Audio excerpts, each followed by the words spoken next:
Types of plants.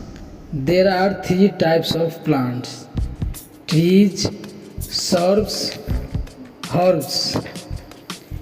Trees.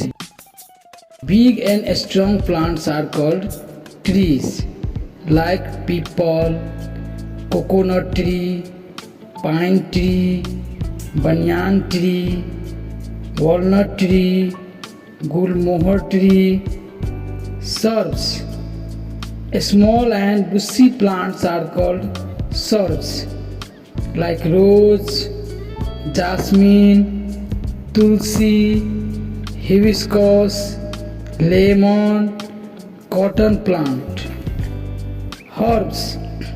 Very small and weak plants are called herbs, like grass, rice, ginger, turnip, onion, garlic.